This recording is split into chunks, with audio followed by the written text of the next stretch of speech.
I'm Alex Villarreal with the VOA Special English Education Report. The Program for International Student Assessment, or PISA, is a 2-hour test that compares the performance of 15-year-olds.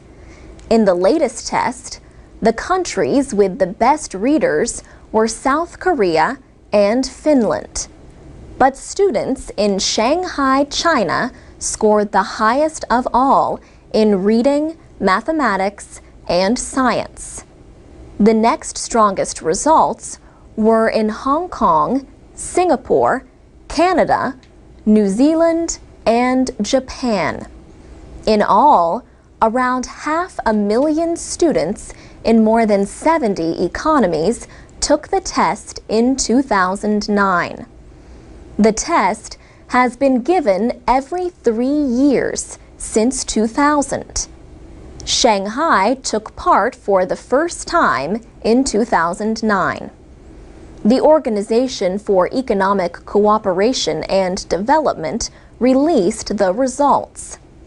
Andreas Schleicher is director of the Education Indicators and Analysis Division at the OECD. He says, Asian countries value education more than other countries. They have given education a priority. Every child, every teacher, every parent knows that education is the gateway to success. Mr. Schleicher says other education systems can learn from Shanghai. For example, he says education spending in the province has increased, including teacher pay and training. And administrators are putting teachers into challenging classroom situations to make them better at their jobs. In the PISA scoring system, Shanghai scored 600 in math. By comparison, the United States scored 487. Shanghai's reading average was 556. American 15-year-olds scored 500, the same as in Iceland and Poland.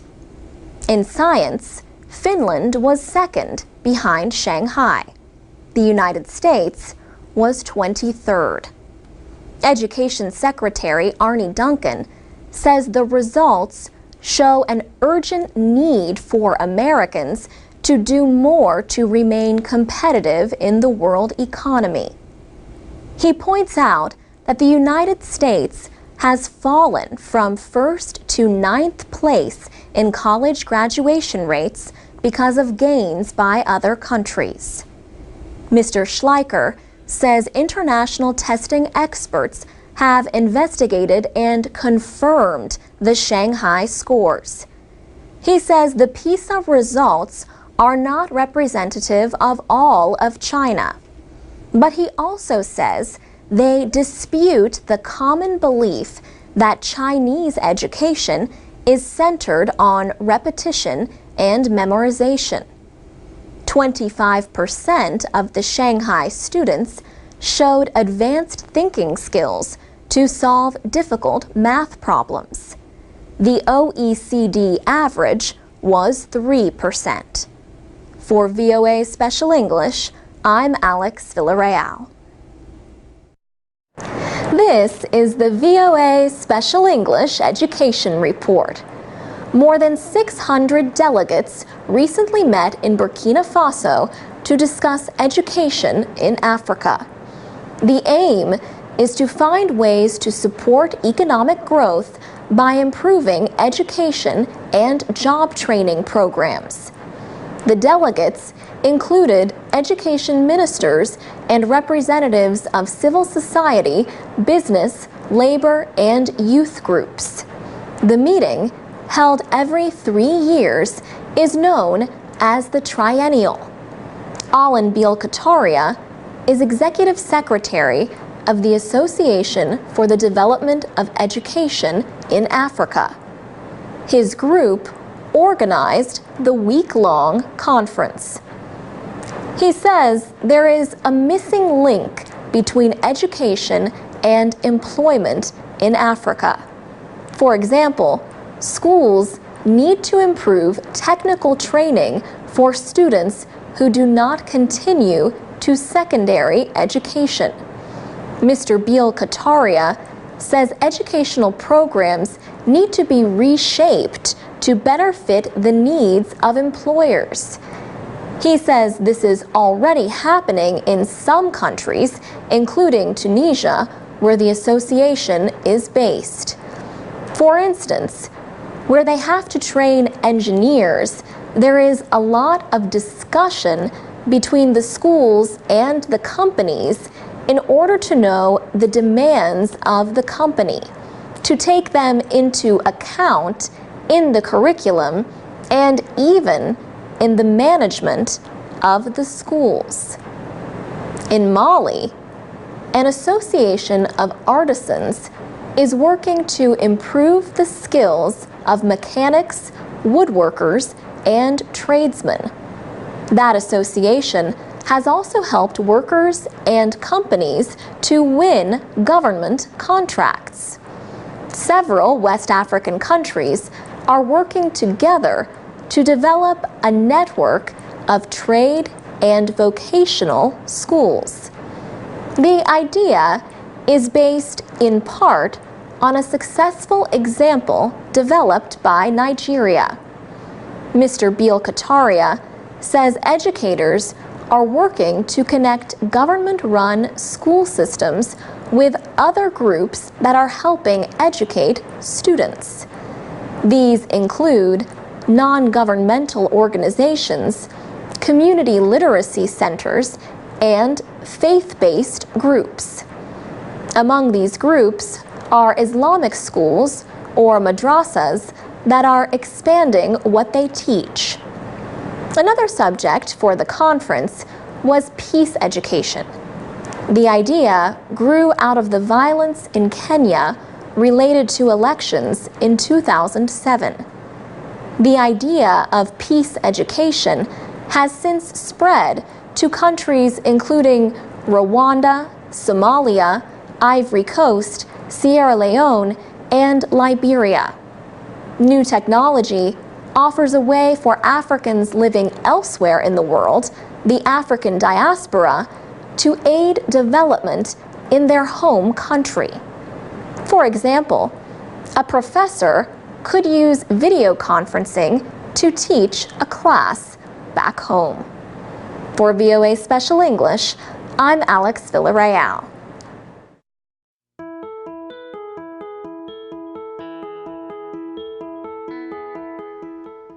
From VOA Learning English, this is the Education Report. A United Nations agency estimates that 516 million of the world's women cannot read and write. The UN Education, Scientific and Cultural Organization, UNESCO, says programs are needed to help illiterate women learn, although they are past school age.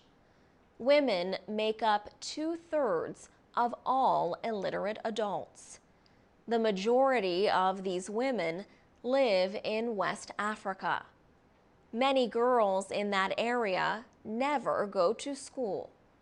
But in Liberia, a new education program is giving women in their 30s, 40s, and 50s another chance to learn to read and write. Pauline Rose heads UNESCO's Worldwide Monitoring Report on Education for All. She says being illiterate causes huge problems in daily life. She notes situations like not being able to read directions on a medicine bottle or the number on a bus. Ms. Rose says illiteracy affects not only the women, but also their families, because women are often the main caregivers of children. She says when women are illiterate, they are less likely to use health services. Some countries, like Senegal, have improved women's literacy rates through government efforts. They tell more girls in primary school and community programs about the importance of education. But there are still many nations where less than 1 in 4 women can read and write. They include Niger, Benin, Mali, and Burkina Faso. Ms. Rose says these countries need literacy programs that target women. Liberia, for example, has launched a Second Chance literacy campaign to teach women. Liberia's Ministry of Education says 5,000 women currently study in adult literacy programs across the country. For VOA Learning English, I'm Alex Villarreal.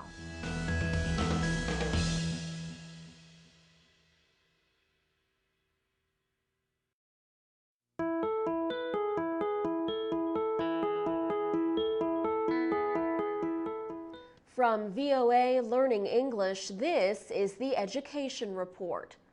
Malala Yousafzai spoke to hundreds of young people at the United Nations on July 12th.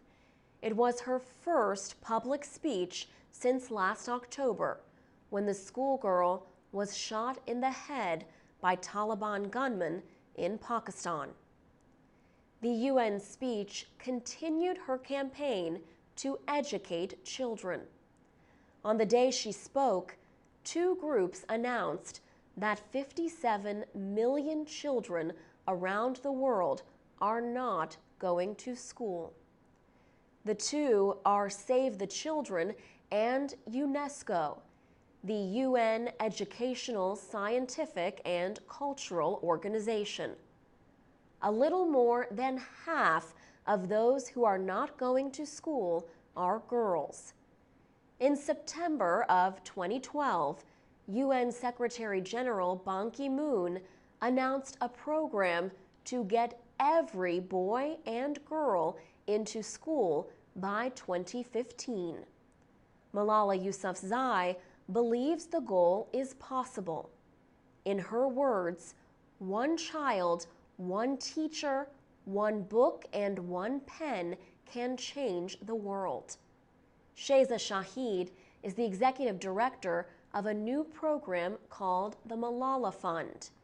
She says the 16-year-old is a true spokesperson and warrior for girls' rights. The Malala Fund was created to support the voices calling for girls' education. The actress Angelina Jolie has donated $250,000 to the fund. A group called Women in the World donated $150,000. The first children served by the fund are 40 girls in Malala's hometown in the Swat Valley of Pakistan. These girls, aged 5 to 12, had been working.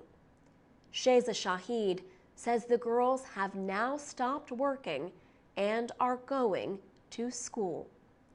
Malala Yousafzai is now going to school in England, but she talks to the girls in the Swat Valley through the computer software program Skype.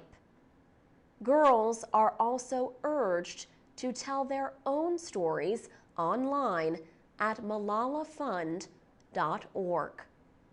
For VOA Learning English, I'm Alex Villarreal.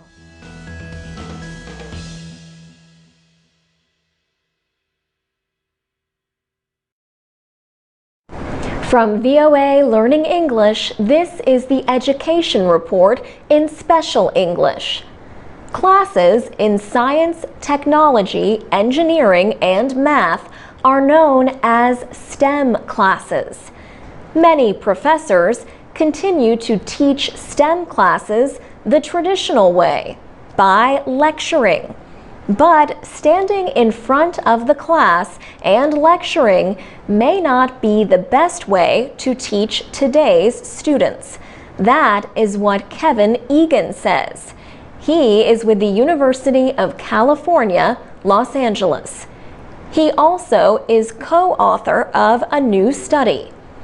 It found that lecturing is still used a great deal in STEM courses taught in the United States. Kevin Egan says lecturing is not bad, but it tends to be less productive when it is the only teaching technique used in the classroom. He says that when teachers add class discussion, encourage questions, and provide hands-on activities, students are better engaged in learning. Supporters say placing students at the center of instruction changes the focus from teaching to learning. The study did find a growing use of student-centered methods like class discussions, cooperative learning, and student presentations. Female professors are more likely than male professors to use the new methods in undergraduate classes. More than 60% of female faculty in science, technology, engineering, and math said they used cooperative learning methods. That was compared to about 40% of male teachers. Lecturing is used the most in STEM courses. Kevin Egan says faculty members need time away from their classes to learn some of these new techniques. The result of older methods may be low completion rates in STEM programs. The Chronicle of Higher Education noted that less than 40% of students who seek a degree in one of these subjects actually graduate with one. For VOA Learning English, I'm Alex Villarreal. From VOA Learning English, this is your news about education in special English. Medical schools in the United States traditionally require 4 years of study. Now, a small number of universities are offering 3-year programs. Finishing medical school in 3 years means new doctors could begin their careers sooner. The reduction of a year could also save up to 25% of the cost. That would decrease heavy student loan debts for some students who borrow money to pay for their education. Schools offering 3-year programs include the Texas Tech University Health Sciences Center and Mercer University in Georgia. New York University in Manhattan is also testing a 3-year program.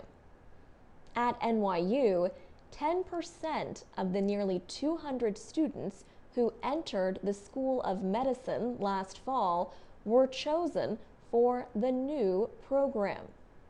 Students can change to the 4-year program if the faster one is too difficult or too much pressure. Arthur Kaplan is a bioethicist. He leads the Division of Medical Ethics at NYU. He says the current system of American medical education dates back to the early 20th century. An American doctor named Simon Flexner studied the German model of medical education. The Germans divided it into 2 years of science and 2 years of supervised clinical work with patients. American medical schools copied the model. But Arthur Kaplan says today medical students should be spending less time in the classroom and more time gaining experience in modern medicine. After medical school, most new doctors spend at least 3 years working in residencies in hospitals. Further training for specialty areas can take much longer. For VOA Learning English, I'm Alex Villarreal. I'm Carolyn Presutti with the VOA Special English Education Report. The Intel Science Talent Search is the top science competition for high school students in the United States. The 40 finalists were honored in Washington in March. They met with scientists and politicians. President Obama welcomed them to the White House. These 40 students were selected from almost 2,000 contestants nationwide. They had to present original research to be judged by professional scientists. The students showed their research projects on large posters. The winners were announced March 15th. Wendy Hawkins is Executive Director of the Intel Foundation. She says the 40 finalists represented excellence across many areas of science. Their projects are deep and rich and insightful. Selena Lee is from Fair Oaks, California. She wanted to find a more effective treatment for liver cancer. She began her research 4 years ago. A scientist at the University of California, Davis, taught her how to design and do experimental work in the laboratory. She says, "I researched a new approach to targeting liver cancer by basically starving the liver cancer cells to death, while leaving the normal cells unaffected. And to go one step further, I blocked a survival pathway to make the treatment more effective." Ms. Lee placed 5th in the Intel Science Talent Search and was awarded $30,000. Scott Boisvert lives near Phoenix, Arizona. He began using a laboratory at the University of Arizona at the age of 14. Over 4 years, he completed a project studying a fungus linked to the decrease in amphibians around the world. He was trying to find out if different chemicals and substances in the water could kill the fungus. He collected and tested water samples across Arizona. He says, "My results were able to identify a list of chemicals that were significant in the growth and in the movement of the fungus." He placed 10th in the Intel competition and was awarded $20,000. Evan O'Dorney of Danville, California, won the top award of $100,000 in this year's Intel Science Talent Search. For his mathematical project, he compared 2 ways to estimate the square root of an integer, a number with no fractional parts. Wendy Hawkins at the Intel Foundation says these young people represent the next generation of scientists who will help shape America's future. For VOA Special English, I'm Carolyn Presutti. I'm Alex Villarreal with the VOA Special English Education Report. A mentor is someone who teaches or advises a younger person with less experience. January was National Mentoring Month in the United States. This was a time for calling attention to the value of mentoring. Some mentoring programs connect adults with children who need guidance. Researchers say mentoring can reduce drug and alcohol use and violence among young people. In Southern California, a nonprofit group called School on Wheels has volunteers who tutor children from homeless families. Experts estimate that 1 in every 50 children in the country is homeless at some time during the year. They might live in shelters or weekly hotels or abandoned buildings or even on the streets, anywhere except a permanent home. Sinead Chilton is marketing consultant for School on Wheels. She says she was surprised to learn the extent of the problem when she moved to the United States from London 10 years ago. She said she heard about School on Wheels, but did not even consider the fact that there were homeless children in America. And then she was surprised when she realized that there were 1.6 million homeless children in America. Ms. Chilton has worked with School on Wheels for more than 6 years. She says she still remembers the first student she tutored. She met with her every week at a local church. The church provided shelter for people on winter nights. The girl slept on the floor.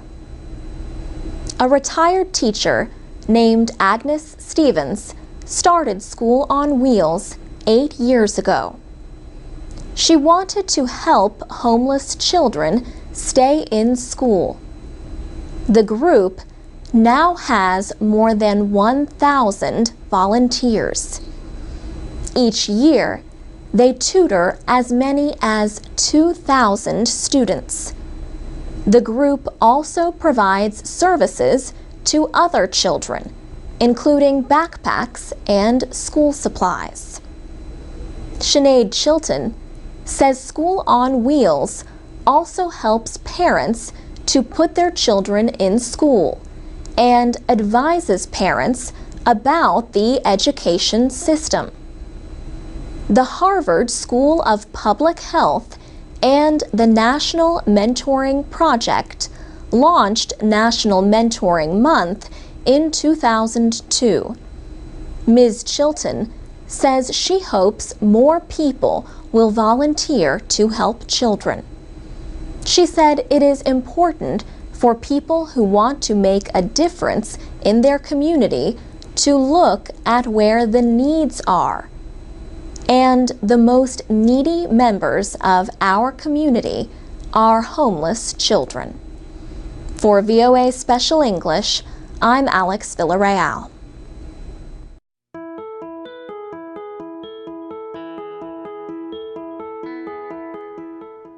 From VOA Learning English, this is the Education Report. American colleges are facing many problems. College costs are rising, and there are not enough jobs for the people who have finished study programs. But employers say they cannot find enough workers with technical skills. Now, online classes might offer solutions. Many top universities offer online classes. Students can often take these classes at little or no cost. Lynda.com is one website with online classes. Linda Weinman helped to launch the website. She says that colleges cannot teach technical skills easily because these skills change quickly.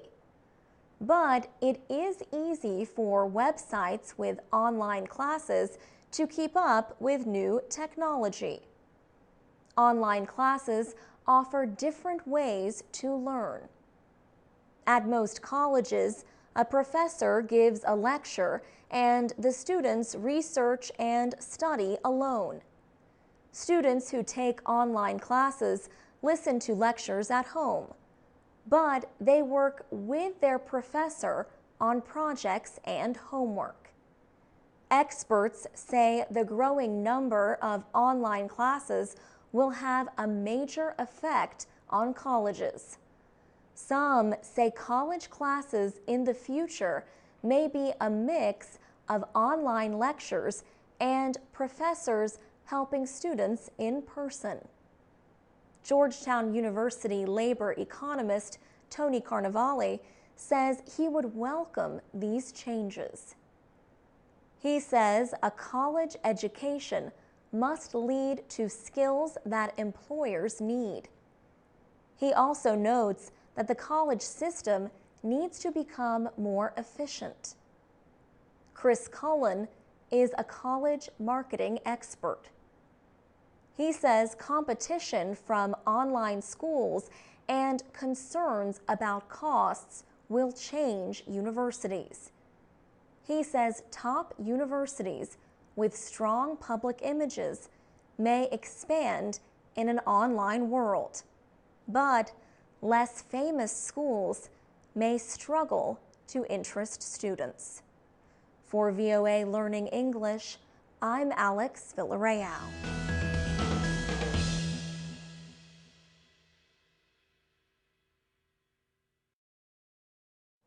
This is the VOA Special English Education Report.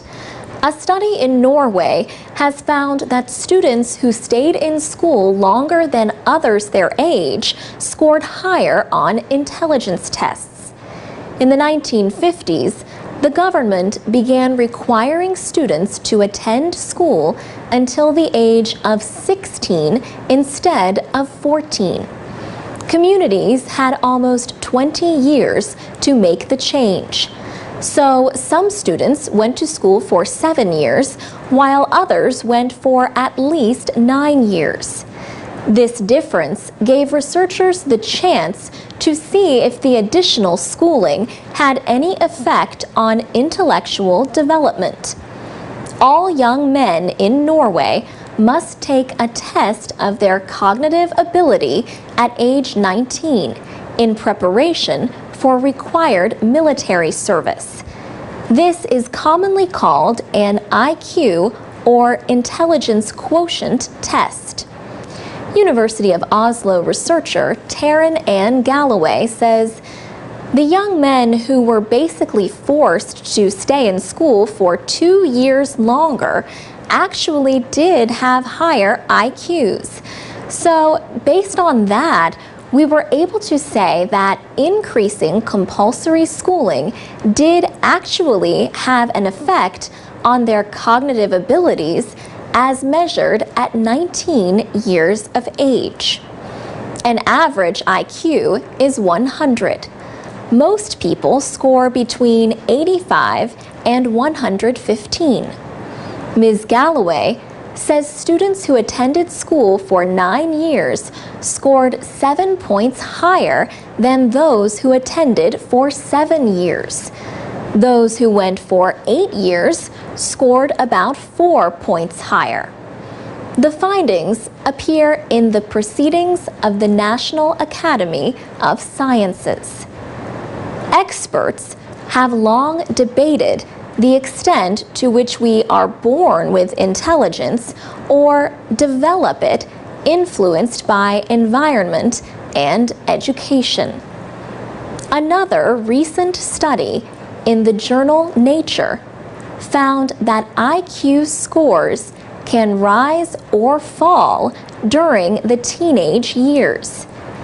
In 2004, researchers from University College London tested 33 young people ages 12 to 16. The researchers repeated the tests 4 years later. They found increases or decreases of as much as 20 points. Brain scans showed that as IQ scores increased, so did the density of gray matter in some areas of the students' brains. Professor Kathy Price says the differences in performance could be the result of some teens being early or late developers. But she says it is equally possible that education played a part. She sees a lesson for educators. We have to be careful not to write off poorer performers at an early stage, when in fact their IQ may improve significantly given a few more years. For VOA Special English, I'm Alex Villarreal.